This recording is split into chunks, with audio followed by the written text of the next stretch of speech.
ብዙ ወጣቶች ስለ ስኬት ይሰማሉ። ስኬታማ መሆን አለብን፣ ስኬታማ መሆን ይቻላል ሲባል ስኬት ሪሊ ምንድነው የሚለው ነገር ለብዙዎች ግልጽ ላይሆን ይችላል። እንዴትስ ነው ደግሞ ስኬታማ መሆን የሚለው በራሱ ደግሞ ሌላ ጥያቄ ይፈጥራል።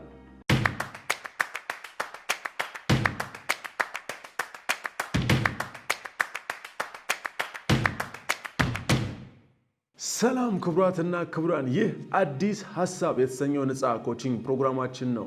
ቢንያም ጎልደን ሰክሰስ ኮች። እስከ ፕሮግራማችን ፍጻሜ ድረስ አብራችሁን ቆዩ። የዛሬው ጥያቄያችን ቢንያም ይባላል። ስኬት ምንድነው? እንዴት ነው ስኬታማ መሆን የምችለው የሚል ጥያቄ አድርሶናል። ቢንያም ባለትዳርና የአንድ ልጅ አባት ነው። ስለ ስኬት የተለያዩ ነገሮችን እንሰማለሁ፣ ግን ትክክለኛ ግንዛቤ የለኝም። እንዴት ነው ስኬታማ መሆን የምችለው የሚል ጥያቄ ነው ያደረሰን። እዚህ ላይ ምላሽ እንሰጣለን። ይሄ ጥያቄ የብዙ ሰዎች ጥያቄ ነው። ብዙ ወጣቶች ስለ ስኬት ይሰማሉ። ስኬታማ መሆን አለብን፣ ስኬታማ መሆን ይቻላል ሲባል ስኬት ሪሊ ምንድነው የሚለው ነገር ለብዙዎች ግልጽ ላይሆን ይችላል። እንዴትስ ነው ደግሞ ስኬታማ መሆን የሚለው በራሱ ደግሞ ሌላ ጥያቄ ይፈጥራል። እኔ ራሴ ይሄን ነገር አላቀውም ነበር። ስኬታማ እንዴት እንደምሆን ዕውቀቱ አልነበረኝም። ስኬት ምን እንደሆነ በአግባቡ አልረዳም ነበር። ነገር ግን ደስ የሚለኝ ሐሳብ ነበረ። ትላልቅ ሰዎች ጋር እነሱ የደረሱበት ቦታ መድረስ ፈልግ ነበር። ስኬታማ ሰዎች፣ ትላልቅ ተጽዕኖ የፈጠሩ ሰዎች እነሱ የደረሱበት መድረስ እፈልግ ነበር። ስለሆነም ይህ ጥያቄ የብዙ ሰዎች ጥያቄ ነውና የቢንያም ብቻ አይደለም። ብዙ ሰዎች እንዲህ አይነት ጥያቄ ይኖርባቸዋል። ስኬት ምንድነው? እንዴትስ ነው ስኬታማ መሆን የምችለው የሚለው ጥያቄ ተገቢ ነው። እዚህ ላይ ሐሳብ እንሰጣለን። አብራችሁን ቆዩ። እንግዲህ ስኬት ምንድነው የሚለውን ነገር ብዙ ሰው ስኬት መድረሻ ይመስለዋል። ስኬት ማግኘት ይመስለዋል። ስኬት ሀብት ይመስለዋል። ስኬት ዝና ይመስለዋል። ስኬት በሆነ ነገር አሸንፎ መውጣት ብቻ ይመስለዋል። ስኬት በመጀመሪያ ደረጃ መንገድ ነው። It is a progressive realization of a worthy goal ይሉታል የኔ ሜንቶር። It is a progressive realization of a worthy goal ብሎ ነው የሚጠራው። አንድ ነገር ለማከናወን ለማድረግ አንድ የምንፈልገውን ዓላማ አስቀምጠን ያንን ዓላማ ለማሳካት የምንሄድበት መንገድ ነው ስኬት ማለት። መንገድ ነው። It's a journey፣ መዳረሻው አይደለም። ብዙ ሰው ስኬትን ከመዳረሻ ጋር ያድርጉ ያስባል። ግን ስኬት መንገድ መሆኑን በዚህ አጋጣሚ እንረዳ ይገባል። ሌላው ስኬት ግላዊ ነው። የጋራ የሚባል ስኬቶች በብዛት የሉም፣ በግል ነው። አንድ ሰው ለምሳሌ ስፖርተኛ መሆን ይፈልጋል። ሌሎች ደግሞ ለስፖርት ያላቸው ስሜትና ዋጋ አነስተኛ ሊሆን ይችላል። አንድ ሰው የመንፈሳዊ የሃይማኖት አባት መሆን ሊፈልግ ይችላል። አንድ ሰው የአስተማሪ ሊሆን ይችላል። በግሉ ስኬት ማለት አንድ ሰው በግሉ የሚፈልገውን ነገር፣ የሚወደውን ነገር፣ መሆን የሚፈልገውን፣ ማድረግ የሚፈልገውን፣ ማግኘት የሚፈልገውን ነገር አስቀምጦ ወደዛ የሚያደርገው ጉዞ ነው። የሚፈልገው ነገር ግን ከራሱ ከግለሰቡ አንጻር የሚመዘን እንጂ በጋራ ይሄን ለምን ወሰደ፣ ይሄ ምን ያደርግለታል የሚባል ነገር የለም። ለዚህ ነው ወላጆች ልጆቻቸው ይሄን መሆን እፈልጋለሁ፣ ይሄን ማድረግ እፈልጋለሁ ሲሏቸው የማይረዱት። ወላጆች በዚህ መንገድ ላይ መሄድ ብቻ ነው ስኬታማ የሚያደርገው ብሎ ስለሚያስቡ ልጆቻቸው በዛ መንገድ እንዲሄዱ ብቻ ይፈልጋሉ። ለምሳሌ ትምህርት ላይ ብቻ እንዲቀጥሉ ይፈልጋሉ። ልጆች ደግሞ ከትምህርት ጎን ለጎን ሌላ ስራ ለመስራት ሊፈልጉ ይችላሉ። ፈጠራ ውስጥ መግባት ሊፈልጉ ይችላሉ። የእጅ ስራ ውስጥ መግባት ሊፈልጉ ይችላሉ። ስፖርት ውስጥ መግባት ሊፈልጉ ይችላሉ። አርት ውስጥ መግባት ሊፈልጉ ይችላሉ። ይሄን ነገር ስለማይረዱ እነሱ ትክክል ነው ብለው የሚያስቡትን ነገር ብቻ ልጆቻቸው ላይ ለመጫን የሚፈልጉ ወላጆች ልጆቻቸውን ከመንገድ ላይ ያስቀራሉ። የሚፈልጉበት ቦታ እንዳይደርሱ ይከለክላሉ። ሌላው ስኬት ከራስ አልፎ ለሌሎች የሚተርፍ ነው። አንድ ሰው ለራሱ ጥሩ ነገር ብቻ አግኝቶ የሚኖርበት ሳይሆን ከራሱ ደግሞ አልፎ ለሌሎች ሰዎች የሚተርፍ መሆን መቻል አለበት።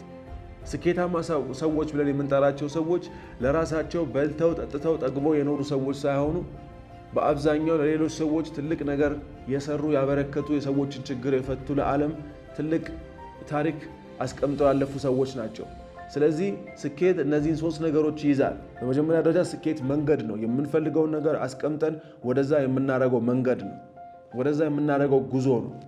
በሁለተኛ ደረጃ ስኬት ግላዊ ነው። የኔ የምፈልገው፣ አንተ የምትፈልገው፣ አንቺ የምትፈልጊው ነው። ከዛ ባሻገር ስኬት ከራስ አልፎ ለሌሎች የሚተርፍ ነው። ስኬታማ ሰዎች እነማን ናቸው የሚለውን ማየት እንችላለን። ለምሳሌ በኢትዮጵያ ውስጥ ካሉ ስኬታማ ሰዎች መካከል ለዛሬ ብናየው ጥሩ ነው ብዬ ማስበው አቶ ክብረት የጠብታ አምቡላንስ ባለቤት። አቶ ክብረት ስኬታማ ሰው ነው። አቶ ክብረት የጠብታ አምቡላንስን ድርጅትን ሲከፍት የሚፈልገው ነገር እሱን ማድረግ ነበር። የሚፈልገው ነገር ሰዎች ከቤታቸው ወደ ሕክምና ቦታ እስኪደርሱ ድረስ በአደጋ ምክንያት ህይወታቸው ያልፋል፣ እንክብካቤ ስለማያገኙ ህይወታቸው ያልፋል የሚለው ነገር ስለሚያስጨንቀው አምቡላንሶች አስገብቶ ይህን አገልግሎት መስጠት ፈለገ። ነገር ግን ከሚስቱም ሆነ ከሌሎች ከጓደኞቹ ይሄ ነገር ተቀባይነትን አላገኘም ነበር። ነገር ግን የሚፈልገው ነገር በመለየቱ ወደዛ ጉዞ አደረገ።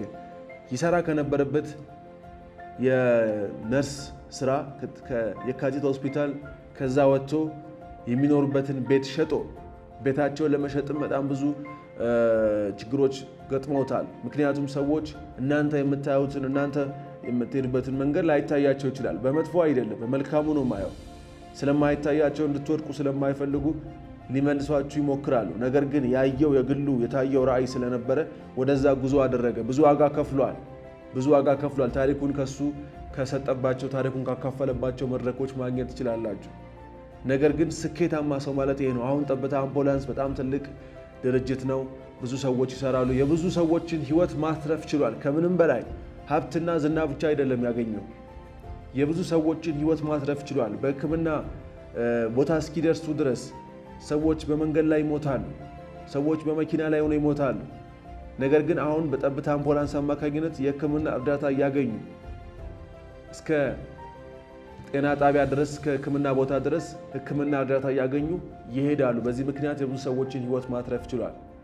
አቶ ክብረት ይህን ብቻ አይደለም፣ አሁን ደግሞ ወጣቶችን ለማነቃቃት ለማንቃት የተለያዩ ስራዎችን እየሰራ ይገኛል። ስለሆነም ስኬት ማለት ይሄ ነው። ስኬታማ ሰው ማለት ይሄ ነው። እንደ ተጨማሪ ለማየት ካስፈለገ ቢንያም መቄዶንያን ማየት ይቻላል። ቢንያም መቄዶንያ ይህንን የመቄዶንያ ድርጅት ማቋቋም ሲያስብና ብዙ አዛውንቶችን አቅመ ደካሞችን ከመንገድ ላይ መሰብሰብ ሲያስብ እጁ ላይ ምንም ነገር አልነበረም። የሚኖርበትን የግሉን ቤት ሸጦ ነው ከዛ ነው የጀመረው። ይሄ ነገር የታየው ራዕይ ነበረ። ብዙ አዛውንቶች ትላልቅ ሰዎች ለምን መንገድ ላይ ጎዳና ላይ ይወጣሉ የሚል ራዕይ ስለነበረ ወደዛ ነገር ጉዞ አደረገ። ጉዞ ስታረጉ ሌሎች ሰዎች አይከተሏችሁ። ጉዞ ስታረጉ ሌሎች ሰዎች መጀመሪያ አካባቢ እናንተን አይከተሉ። ስኬታማ ሰዎች ግን ሰዎች እየተቃወሟቸው ሆነ ሳይከተሏቸው ራሳቸው ጉዞውን ይጀምራሉ፣ ጉዞውን ያደርጋሉ። በስተመጨረሻ ግን ስኬታማ ስትሆኑ ሰዎች እናንተን መከተል ይጀምራሉ። አሁን ቢንያም መቄዶንያን በተለያዩ መድረኮች ሰዎች ይደግፉታል፣ መንግስት ይደግፈዋል፣ ማህበረሰቡ እኛም በተሻለን መጠን እየረዳን እየተሳተፍን ነው በሱ ራዕይ ውስጥ። ስለዚህ ስኬታማ ሰዎች ራዕዩ ራሳቸውን የሚያዩት ከዛ ወደዛ ጉዞ ያደርጋሉ። ሰው ባይረዳቸውም ወደዛ ጉዞ ያደርጋሉ። እነዚህ የስኬታማ ሰዎች ምሳሌዎች ናቸው። ስለዚህ ስኬታማ ለመሆን ምን መደረግ አለበት የሚለውን እንይ። ስኬታማ ለመሆን መደረግ ካለባቸው ነገሮች መካከል አንደኛው አንድ ሰው የሚፈልገውን ከውስጡ የሆነውን ዓላማ ማስቀመጥ አለበት። ምክንያቱም ስኬት መንገድ ነው፣ መዳረሻ ያለው መንገድ ነው፣ መድረሻ ያለው የታቀደ መንገድ ነው እንጂ በአጋጣሚዎች የሚካሄድ መንገድ አይደለም።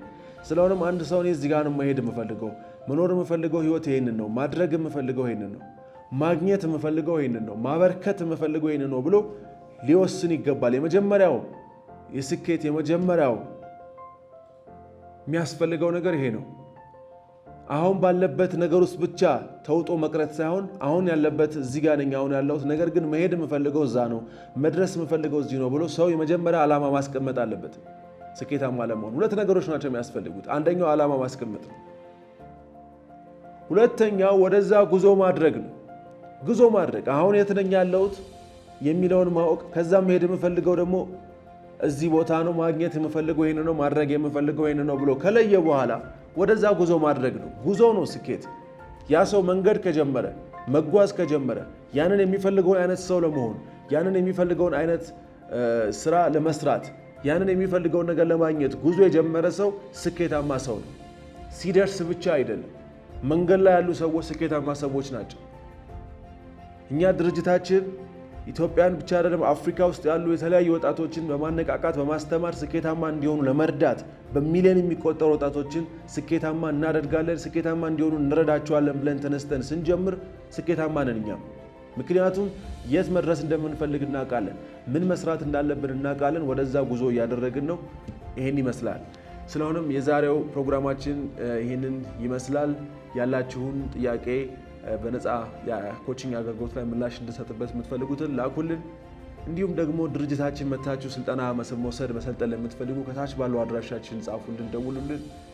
በሌላ ፕሮግራም እስከምንገናኝ እዚህ ጋር እናበቃለን። መልካም ሳምንት።